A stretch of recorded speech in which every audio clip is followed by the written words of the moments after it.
For today's vlog mga pare ko ay may panibagong YouTube channel naman tayong i-review o i-feature, walang iba kundi isang charity vlogger na si Rampage Channel PH.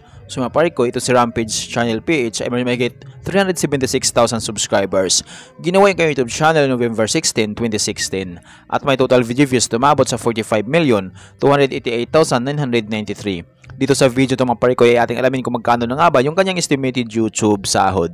Disclaimer, lahat na makikita yung amount dito o mababanggit kong amount dito ay pawang estimated po lamang gamit ang Social Blade. Ang Social Blade ay isang public website na kahit sino ay pwedeng tumingin dito at maaari nyo rin makita ang lahat ng mga estimated YouTube sahod ng mga vloggers or content creator. Layunin lamang ng video na to na makapagbigay ng inspirasyon sa mga taong makapanood nito, lalo na sa mga small YouTuber. So yung mga pare ko, ano pang hintay natin, samahan nyo kung i-review natin ang status ng YouTube channel ni Rampage Channel PH. So yun mga pare ko, dito tayo sa official YouTube channel ni Rampage Channel PH dito sa Social Blade. So dito makikita natin na meron siyang 376,000 subscribers at meron siyang 296 uploads na video at yung kanyang total video views umabot na sa 45 million. Ginawa ko yung YouTube channel noong November 16, 2016. Total grade na kuha siya ng letter B negative. Social Blade rank pang 176,865. Subscriber rank pang 1,923. Video views rank ay pang 396,506.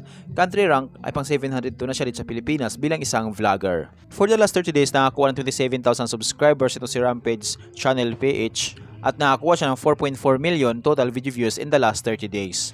So yun mga pare ko, dito naman tayo ngayon sa YouTube Stats Summary ni Rampage Channel PH. Dito na makikita yung mga nadagdag niyang subscribers, video views, at yung kanya naman estimated earnings. Pero ito tingnan natin yung mga pare ko ay kanyang daily average at weekly average. So dito sa kanyang daily average, nakakuha siya ng 900 subscribers at may total video views tumabot sa 145,265. Kumita ito ng $36 up to $581 i-convert sa piso. Simula pag-convert sa lowest na mayroon siyang $36 i-times natin sa 57 ay mayroon siyang 2,052 pesos na posibleng kitain sa loob ng isang araw. At kumabot naman yung highest, tumabot sa $581 i-times natin sa 57 ay mayroon siyang 33,117 pesos na posibleng kitain sa loob ng isang araw. So yung pare ko, hindi naman tayo ngayon sa kanyang weekly average.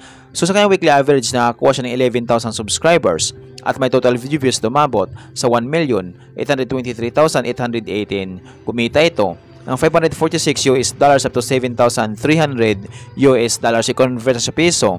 Simulat pag-convert sa lowest na may siyang $456 i-times natin sa 57 ay may siyang 25,992 pesos na posibleng kitain sa loob ng isang linggo.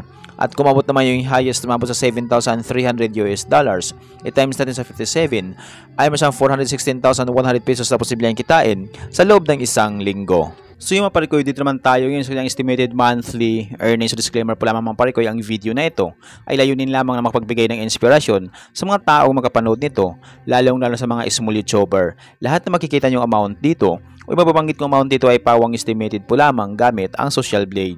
Ang Social Blade ay isang public website na kahit sino ay pwedeng tumingin dito. At maaari nyo rin makita ang lahat ng mga estimated YouTube sahod ng mga vloggers or content creator. So yung mga pare ko, dito sa estimated monthly earnings ni Rampage Channel PH, so siya dito $1,100 at yung highest na may mabot sa $17,000 i-convert sa peso. Simula pag-convert sa lowest na mayroon siyang $1,100 i-times natin sa 57 ay mayroon siyang 62,700 pesos na posibleng kitain sa loob ng isang buwan. At kumabot naman yung highest na mabot sa $17,000 i-times natin sa 57 ay mayroon siyang 969,000 pesos na posibleng kitain sa loob ng isang buwan. So yung pare ito yung highest ni Rampage PH. Sumabot lamang ito kapag once lahat ng mga viewers niya ay hindi nag-i-escape ng ads. So bihira lang yung mga viewers na hindi nag-i-escape ng ads kaya nito mabot ni Rampage Channel PH. So dito na tayo babase sa lowest na mayroon siyang $1,100.